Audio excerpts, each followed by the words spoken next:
Karibu sana katika uchambuzi wetu wa leo. Tuko hapa na nyenzo kutoka hasa Kenya One Term No Term Movement ama KWM. Leo tunaangazia kwa undani hasa makalao moja ya tarehe 8 Oktoba mwaka 2025. Kichwa chake kinavutia sana. Kenya baada ya Kenyatta, dola ya waporaji. Kichwa kizito kweli. Kweli. Na hiki ndicho chanzo tutakachokuwa tukikichambua leo. Hakika. Na labda tuseme wazi kabisa, lengo letu hapa si eti kuunga mkono au kupinga, hapana. Ni kuelewa tu na kuchambua madai yaliyowasilishwa na KWM katika makala hii. Hapo sawa. Wao wanatoa mtazamo wao kuhusu, mwelekeo wa uongozi Kenya tangu 78 na jinsi kwa maoni yao hali hiyo imewaathiri wananchi. Tutapitia marais wanne kama walivyoandikwa kwenye chanzo hiki chao. Ni muhimu sana nadhani kwako wewe msikilizaji kufahamu huu mtazamo wa KWM, kuelewa jinsi wanavyotafsiri historia hii. Inaweza kusaidia kuweka mkumtara wa hali ya sasa. Tena tunasisitiza, haya ni maelezo kama yanavyotolewa na KWM mwenyewe. Muhimu sana kusisitiza hilo. Sawa kabisa. Basi, hebu tuanze sasa. Tufungue hizi kurasa za uchambuzi huu wa KWM. Tuone wanasemaje. Tukianza na mkumtada labda. Makala yenyewe ya KWM inaanza kwa kukumbusha yale matumaini makubwa yaliyokuwepo Kenya mwaka 78.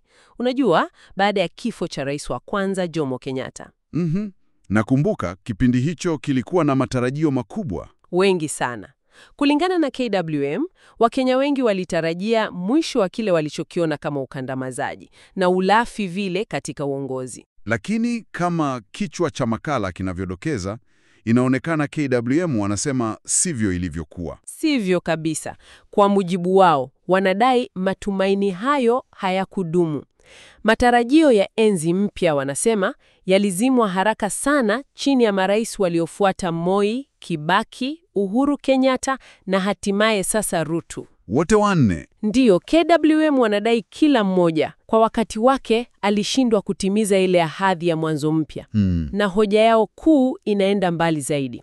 Wanadai marais hawa, pamoja na kutumia kauli mbiu nzuri sana, umoja, amani, maendeleo, kimsingi walifanya kitu kimoja tu. Kitu gani hicho? Waliboresha na kuendeleza kile ambacho KWM wanakiita kwa ukali kabisa sanaa ya wizi kutoka hazina ya umma. Yaani lugha nzito sana hiyo, sanaa ya wizi. Lugha nzito kweli. Ni mtazamo wao huo. Wanaamini kuwa ile ndoto ya uhuru wa Kenya ilisalitiwa, ikageuzwa kuwa uwanja wa wenye nguvu kujinufaisha tu. Basi, ili tuelewe vizuri hoja zao hizi nzito, hebu tuanze kuchambua madai yao kwa kila kipindi, tukianzia na utawala wa Daniel Arap Moi. Sawa.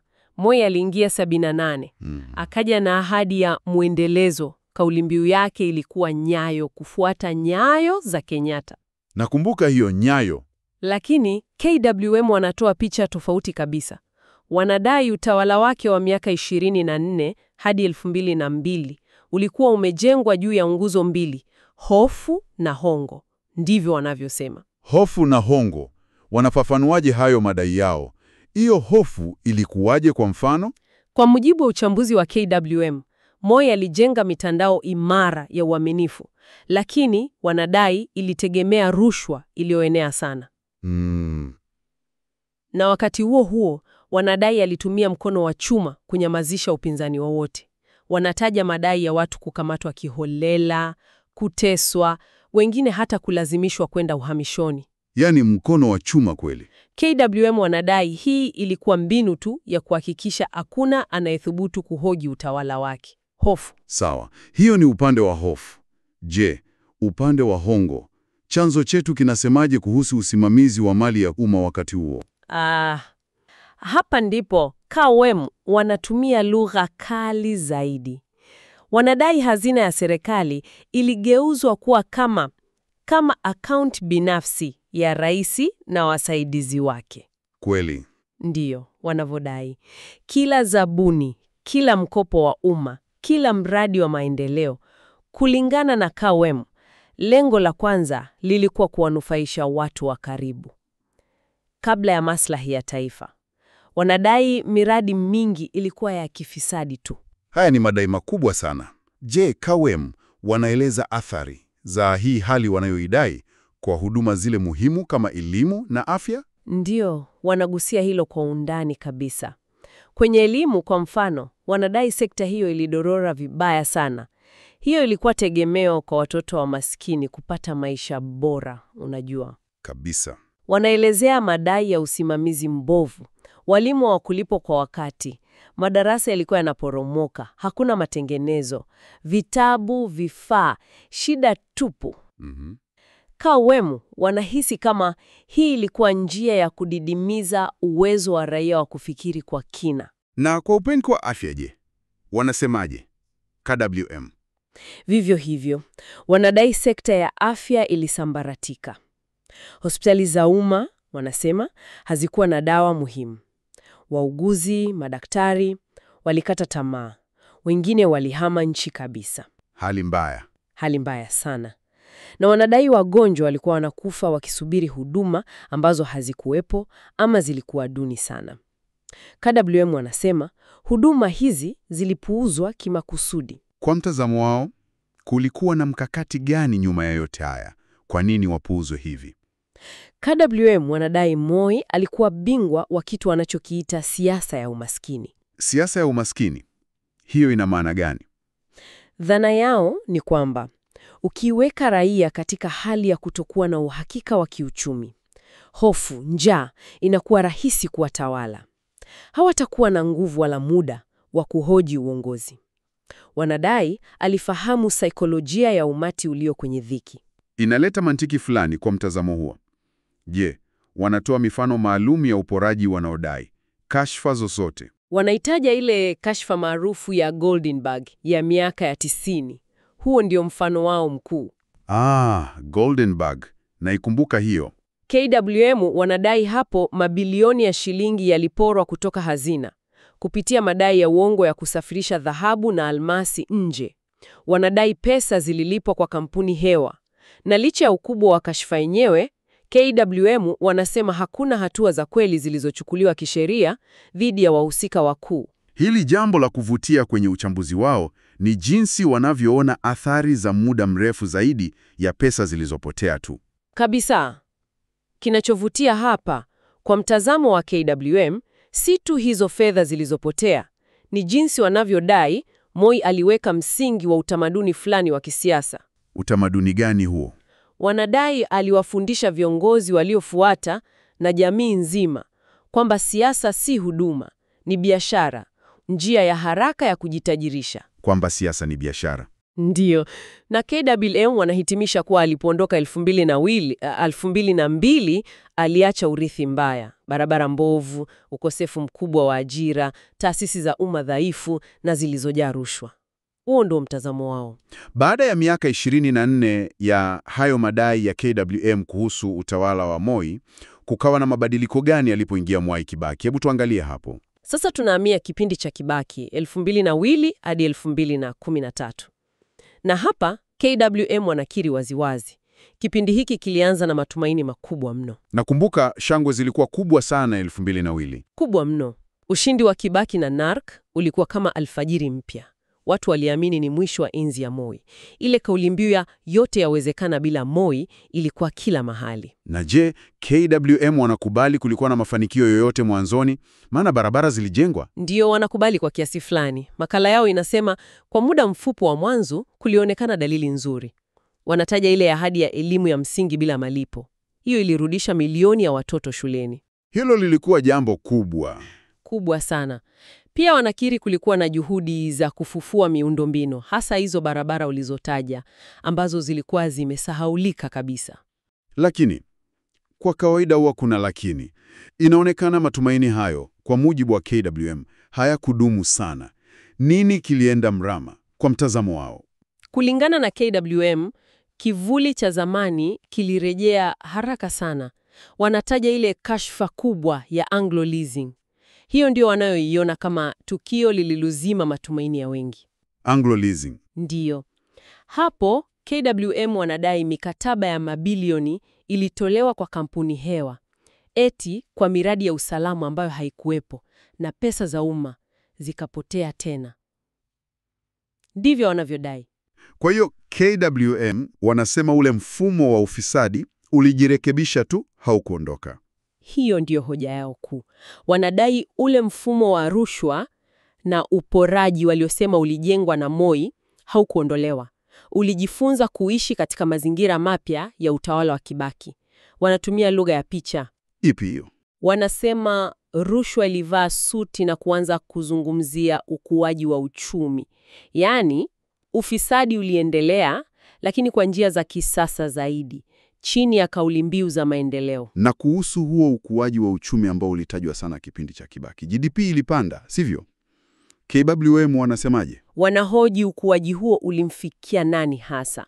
Wanadai ingawa takwimu zilionyesha GDP na panda, ukuaji huo haukuwa na usawa. Pengo kati ya matajiri wachache na maskini wengi, KWM wanadai, liliongezeka zaidi. Wanadai mamilioni ya watu, hasa vijana, walibaki bila ajira, huku gharama ya maisha ikipanda. Sasa ukuaji huo unamsaidia nani? Ndilo swali lao. Alafu yakaja yale machafuko mabaya sana baada ya uchaguzi wa 2007. KWM wanayaunganishaje haya na hoja yao kuu ya uporaji na ukosefu wa usawa? Tukiunganisha haya na picha kubwa wanayoichora KWM, wanadai zile ghasia za 2007-2008 zilikuwa matokeo ya moja kwa moja ya siasa za uongo, ukabila na hasa ukosefu wa haki za kiuchumi. Matokeo ya moja kwa moja. Ndiyo, wanataja zile takwimu za kusikitisha zaidi. Ya watu 1100 walikufa, mamia ya maelfu wakafurushwa makwao, na KWM wanadai ile suluhu iliyopatikana, ile serikali ya umoja wa kitaifa, ilikuwa tu amani ya matajiri. Amani ya matajiri, wana maana gani? Wana maana viongozi waligawana madaraka huko juu, lakini haki kwa wahanga ikasaulika kabisa. Wanatumia tena lugha kali sana hapa. Ipi tena? Wanasema, matajiri walijadili amani wakinywa champagne, maskini walizika wafu wao kimya kimya. Ni kauli nzito sana inayoonyesha mtazamo wao. Kauli nzito kweli. Kwa hivyo, hata pamoja na ujenzi wa barabara, KWM bado wanaona kipindi cha Kibaki kama kilichoshindwa katika mambo ya msingi. Ndiyo, huo ndio msimamo wao hasa. Wanahitimisha kuwa licha ya mafanikio kwenye miundombinu hasa barabara, zile huduma muhimu kwa wengi, afya, elimu ya juu, hali ya mishahara ya wafanyakazi, ziliendelea kudorora au kubaki pale pale. Yaani kama kuchagua. Kwa KWM ilikuwa ni kama kuchagua kati ya maendeleo yanayoonekana kwa macho kama barabara na usaliti wa matarajio ya msingi ya wananchi kama afya bora na elimu bora. Huo ndio mlinganisho wao. Uchambuzi huu wa KWM sasa unatupeleka kwa utawala uliofuata, ule wa Uhuru Kenyatta kuanzia 2013 hadi 2022. Hapa KWM wanaonekana kuongeza ukali wa madai yao hata zaidi. Ni kweli kabisa. Kwa mujibu wa KWM, Uhuru aliingia na ahadi nyingi za kisasa, Kenya ya kidijitali, nafasi kwa vijana, kuunganisha taifa, unajua mambo mengi mazuri. Nakumbuka ahadi hizo. Lakini KWM wanadai kilichotokea ni kinyume kabisa. Wanadai utawala wake ulishuhudia kile wanachokiita ufundi wa kitaasisi wa wizi, ukikita mizizi, na kuwa kama jambo la kawaida serikalini. Ufundi wa kitaasisi wa wizi. Hilo ni neno kubwa. Wanatoa mifano gani kuunga mkono madai hayo? Wanatoa orodha ndefu kweli. Mfano mkuu wanaoutaja ni ujenzi wa reli ya kisasa SGR. SGR, ndiyo. Wanadai gharama yake ilikuwa kubwa isivyo kawaida. Mikataba yake haikuwa wazi. Pia wanataja lile sakata la Eurobond. Wanadai mabilioni yaliyokopwa hayajulikani yalipoenda. Kuna mengine? Ndiyo. Wanaendelea kutaja miradi ya mabwawa kama Aro na Kimwarer. Wanadai pesa nyingi zililipwa lakini mabwawa hayakujengwa. Hata fedha za COVID-19 wanadai kulikuwa na upotevu mkubwa. Ni orodha ndefu wanayoitoa. Na matokeo ya haya yote kwa mujibu wa KWM yalikuwa nini kwa nchi? Matokeo makuu mawili kulingana na KWM. Kwanza, wanadai deni la taifa lilipanda kwa kasi ya ajabu, likafikia viwango vya historia, mzigo mkubwa kwa vizazi vijavyo. Na pili, wanadai kuwa wakati hayo mabilioni yakipotea kwenye miradi hiyo, ujumbe kwa vijana na wananchi wa kawaida ulikuwa wajihustle, yani mjitafutie wenyewe. Wajihustle? KWM wanaona huu kama unafiki mkubwa. Wanadai kodi za hao wanaojihustle ndizo zilikuwa zikifadhili maisha ya anasa ya maafisa na miradi yenye ufisadi. Je, KWM wanazungumzia hali ya huduma za jamii chini ya utawala huo? Afya, elimu? Wanadai hali ilizidi kuwa mbaya zaidi. Hili linazua swali muhimu kuhusu vipaumbele. Kwa mtazamo wao, wanadai sekta ya afya ilizidi kudorora. Migomo ya madaktari na wauguzi ikawa ya kawaida. Mishahara duni, ukosefu wa vifaa. Na elimu? Wanadai hali haikuwa tofauti sana. Walimu wakiendelea kuomba nyongeza za mishahara, huku kwa madai yao wateule wa kisiasa wakinunua magari mapya ya kifahari. Ni picha wanayoichora. Na vipi kuhusu ile agenda kuu 4, Big Four agenda, iliyopigiwa debe sana? KWM wanaionaje? Wanaipuuza kabisa. Wanadai ilibaki kuwa maneno matupu tu kwenye vipeperushi na picha za hafla za uzinduzi. Yaani hakuna kilichotekelezwa. Wanadai hakuna kilichotekelezwa kikamilifu kwa manufaa ya mwananchi wa kawaida. Nyumba za bei nafuu, usalama wa chakula, viwanda, afya kwa wote. Wanadai yote yaliishia kuwa ndoto tu. Zaidi ya hayo, wanadai kipindi hiki kilishuhudia unyakuzi mkubwa wa ardhi ya umma na mikataba mingi ya gharama kubwa na makampuni ya Kichina ambayo manufaa yake kwa Wakenya hayakuwa wazi. Basi huu uchambuzi wa KWM unatuleta hadi kwenye utawala wa sasa ulioingia 2022 chini ya Rais William Ruto. Wanamtazamaje yeye? Kwanza, KWM wanakumbusha jinsi Ruto alivyojijengea taswira ile ya mtetezi wa maskini, hustler halisi anayejua shida za mwananchi. The hustler narrative, ndio Kabisa. Jukwaa lake la Bottom Up Economic Transformation Agenda lilijengwa juu ya ahadi ya kuinua watu wa chini, na alifanikiwa kuwavutia wengi waliochoshwa na siasa za kawaida. Lakini kama ilivyokuwa kwa wengine, KWM wanaonekana kuwa na mashaka makubwa na utawala huu pia. Mashaka makubwa sana. Makala yao inatoa madai mazito kweli, kwamba mara tu alipoingia madarakani, Ruto aliendeleza na hata labda kuzidisha aina ile ile ya ufisadi na uporaji aliyokuwa akilaani akiwa upinzani. Yaani mabadiliko ya haraka ya msimamo. Haraka sana. Kulingana na KWM, wanadai ni kama aligeuka ile ahadi yake. Wanatoa ushahidi gani kwa madai hayo makali? Makala yao inasemaje? Kwanza, wanadai kodi zimeongezeka kwa viwango ambavyo havijawahi kuonekana na kuwaumiza zaidi wananchi wa kawaida na wafanyabiashara wadogo. Hilo limezungumzwa sana. Wakati huo huo, wanadai bei za bidhaa muhimu, hasa chakula, zimepanda maradufu. Na licha ya makusanyo makubwa ya kodi, KWM wanadai fedha za umma bado zinapotea katika njia zisizoeleweka. Na kuhusu washirika wake? Wanadai washirika wake wa kisiasa wamekuwa mamilionea na mabilionea kwa haraka sana, kupitia zabuni na mikataba ya serikali yenye utata. Pia wanadai amejizunguka na wanasiasa wengi ambao KWM wanawaona kama waliorejeshwaji kutoka tawala za awali walizozituhumu kwa ufisadi, yani wale. Na hali halisi kwa mwananchi, kwa mujibu wa KWM, ikoje sasa hivi? Wanaielezeaje? Picha wanayoichora inasikitisha. Wanadai hospitali za umma bado zina hali mbaya, hazina dawa wala vifaa. Ufadhili kwa elimu, hasa elimu ya juu, wanadai unapungua. Ajira kwa vijana bado ni ndoto. Na mfumuko wa bei? Wanadai mfumuko mkubwa wa bei unamaliza thamani ya mishahara ya wafanyakazi. Wakati huo huo, KWM wanadai rais na maafisa wake wanasafiri kwa anasa duniani kote. Wanajenga mali kubwa huku wakihubiri wananchi kuhusu haja ya kujinyima na kulipa kodi zaidi. Ni ukinzano mkubwa wanaouona. Kosoaji na simulizi ya hustler. Ndiyo, wanadai sauti za wakosoaji na wapinzani zinanyamazishwa kwa kutumia propaganda, vitisho, hata mashtaka ya kubuniwa. Na ile simulizi ya hustler wanadai sasa inatumiwa kama kinga dhidi ya uwajibikaji, kama kuficha kile wanachodai ni wizi mkubwa unaoendelea. Na ile bottom up, Wanaenda mbali zaidi na kudai kuwa dhana ya uchumi wa bottom up imegeuzwa kuwa unyonyaji wa juu chini. Yaani, wachache wa juu wananufaika huku walio chini wakiendelea kuumia. Huo ndio mtazamo wao mkali. Je, Kikuwemo wanatoa mifano maalumu ya hivi karibuni katika makala yao kuonyesha hali hii wanayodai? Wanataja mifano kadhaa. Wanadai wakulima wadogo wanashindwa kumudu bei ya mbolea, hata ile inayodaiwa kufadhiliwa na serikali. Wanadai madaktari wakati mwingine wanakosa hata glove tu. Glove? Ndiyo, glove. Vifaa vya msingi kabisa.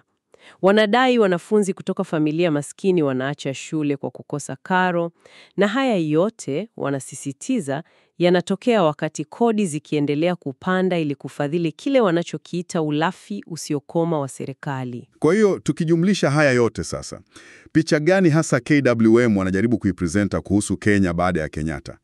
Nini hoja yao kuu hasa? Hoja yao kuu, kama inavyojitokeza dhahiri sasa, ni kwamba tangu kuondoka kwa Jomo Kenyatta, Kenya imekuwa chini ya kile wanachokiona kama ugonjwa mmoja, licha ya kubadilika kwa marais wanne. Ugonjwa mmoja? Upi huo? Ugonjwa huo, kwa mtazamo wao mkali sana, ni uporaji wa mali ya umma uliojificha nyuma ya pazia la utawala na siasa. Wanadai kila rais aliyeingia alirithi na akaboresha mbinu za uporaji huo. Na KWM wanaelezea athari za muda mrefu za huu ugonjwa unaodai kwa jamii. Ndiyo, wanaeleza waziwazi. Wanadai matokeo ya moja kwa moja ya hii hali ni kusambaratika kwa zile nguzo tatu muhimu za maendeleo: afya, elimu na uchumi unaomnufaisha mwananchi wa kawaida. Wanadai tamaa ya wachache imeharibu misingi hii. Wanatoa mifano gani kuonyesha huo uharibifu wanaodai? Maana madai ni makubwa. Wanatoa mifano mingi ya kusikitisha.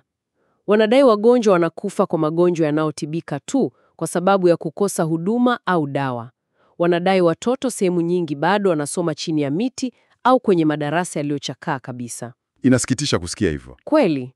Wanadai wahitimu wengi wa vyuo vikuu wanazurura mitaani bila ajira miaka nenda miaka rudi.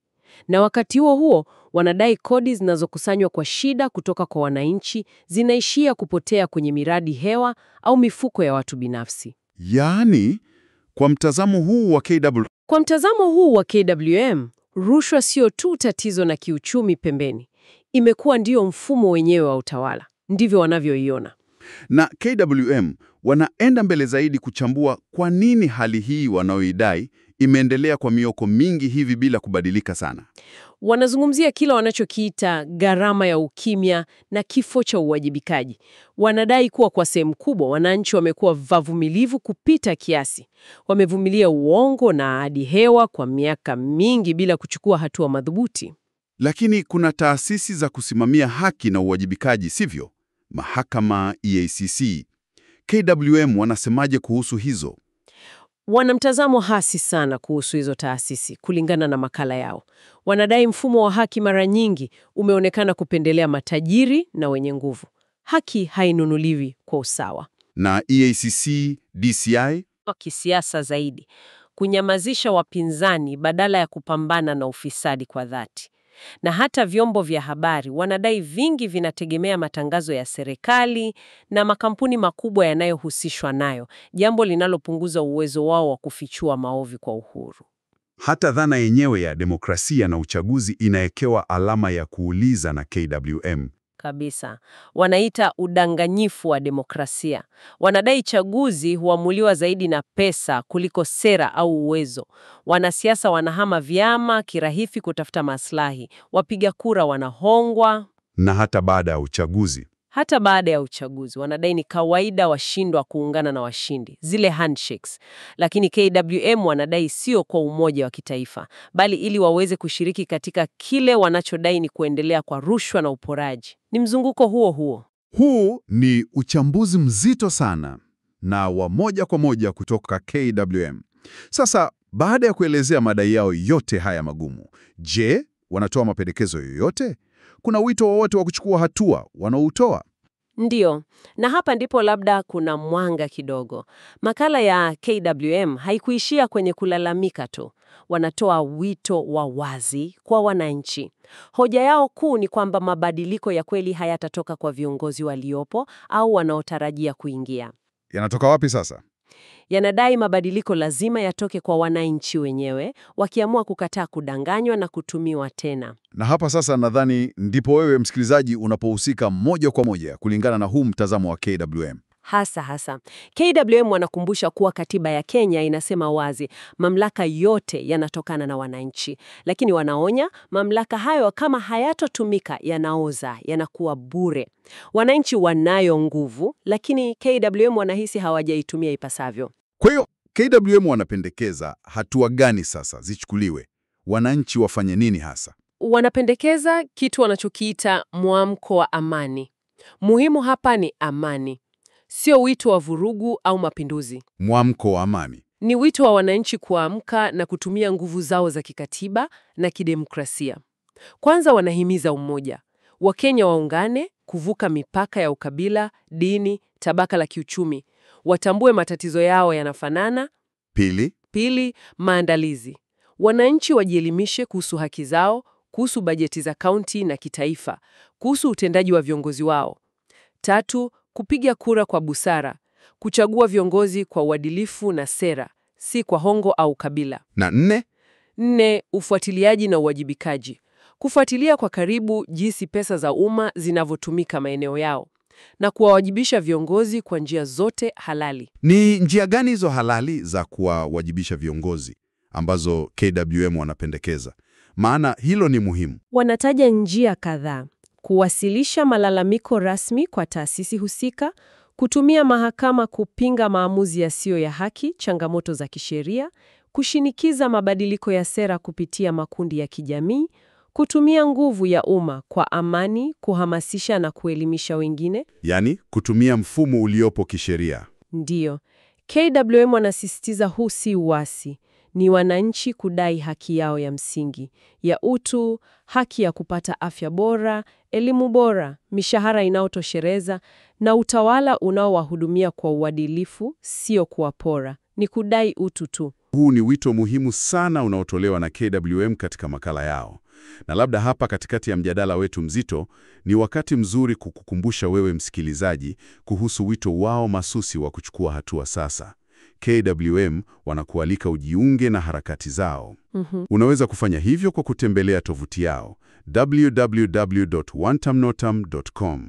Narudia, www.wantamnotam.com. Ukifika pale, unaweza kufungua akaunti yako. Utaona pia orodha ya kaunti zote 47 za Kenya. Kaunti zote zipo. KWM wanakuhimiza utambue kaunti yako na uanze kushiriki kikamilifu. Chapisha mawazo yako pale, shiriki maoni yako, anzisha mijadala ambayo unahisi inaweza kuchangia kuleta mabadiliko chanya kwenye kijiji chako, mji wako na hatimaye taifa zima.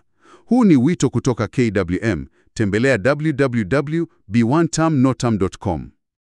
Kwa kweli ni wito unaosisitiza ile nguvu ya ushiriki wa raia katika kuunda mustakabali wao wenyewe kama wanavyoeleza KWM. Sasa tukihitimisha uchambuzi wetu huu wa kina wa makala hii ya KWM, Kenya baada ya Kenyatta, dola ya waporaji. Madai yao makuu ni wazi sana. Labda ufupishe kwa haraka. Wanadai kuwa kwa zaidi ya miongo minne Kenya imetawaliwa na mfumo ambao unaendeleza uporaji wa mali ya umma, ukiwa umejificha chini ya sura ya utawala wa kidemokrasia. Kuanzia Moi hadi Ruto, KWM wanadai kila utawala umejifunza na kuboresha mbinu za kuficha uporaji huo, huku ukiwahadaa wananchi kwa ahadi za maendeleo. Huo ndio muhtasari wa madai yao. Lakini kama tulivyosikia sasa hivi, ujumbe wa msingi wa KWM sio wa kukata tamaa tu. Licha ya picha hii ngumu wanayoichora, ujumbe wao mkuu ni wa matumaini, lakini matumaini yanayotokana na hatua. Kabisa, sio matumaini ya kukaa tu. Ni ule wito wa mwamko wa amani unaozingatia sheria na uliopangwa vizuri na wananchi wenyewe. KWM wanasisitiza umuhimu wa maarifa, umoja na hatua madhubuti za kiraia zinazochukuliwa na watu wenyewe. Hilo ndilo jambo muhimu zaidi, nadhani. Ujumbe wa KWM unaonekana kuwa suluhisho la changamoto wanazozielezea liko mikononi mwa Wakenya wenyewe. Ni kupitia hatua za pamoja, za kisheria na zenye ufahamu ndipo mabadiliko ya kweli wanayoyataka yanaweza kupatikana. Huo ndio mtazamo wao. Na tunapofikia mwisho kabisa wa mjadala wetu leo, tunakuacha wewe msikilizaji wazo moja la mwisho la kutafakari. Linatokana moja kwa moja na huu mtazamo wa KWM tuliouchambua. Swali ni hili: ikiwa KWM wako sahihi katika madai yao kwamba mfumo umemundwa kwa makusudi ili kuwadhoofisha wananchi na kunufaisha wachache, je, ni hatua gani moja ndogo tu lakini yenye nguvu na ya kimkakati ambayo wewe binafsi unaweza kuichukua kuanzia leo katika jamii yako, eneo unaloishi, kazini kwako, ili kuanza kuchangia katika kuleta aina ya mabadiliko chanya unayotamani kuona nchini Kenya? Ni swali la kutafakari. Swali zito lakini muhimu. Muhimu sana. Na kabla hatujaagana kabisa, tunakukumbusha tena kuhusu ule wito wa KWM. Tembelea tovuti yao www.wantamnotam.com. Muhimu kukumbusha tena. Muhimu sana. Huko KWM wanakupa fursa ya kupakua nakala zako 2 za vitabu vya kielektroniki, vitabu bila malipo kabisa. Bure kabisa. Bila malipo. Kitabu cha kwanza kinaitwa We Must Never Forget These Kenyan Heroes, na kitabu cha pili ni kile ambacho kimekuwa msingi wa uchambuzi wetu leo, Kenya After Kenyatta, The Empire of Looters. Hicho cha pili ndicho tulichokuwa tukijadili kwa kina. Ndicho hicho. KWM wanakuhimiza ujiunge na harakati zao, upakue vitabu hivi muhimu na ushiriki mawazo yako kwenye jukwaa lao. Tena, anwani ni www.wantamnottam.com. Ni fursa nzuri hiyo. Umekuwa ukisikiliza uchambuzi huu wa kina kutoka Kenya Wantam Not Tam Movement, KWM. Asante sana kwa kuwa nasi wakati huu wote. Asante sana. Hadi wakati mwingine. Kwa heri.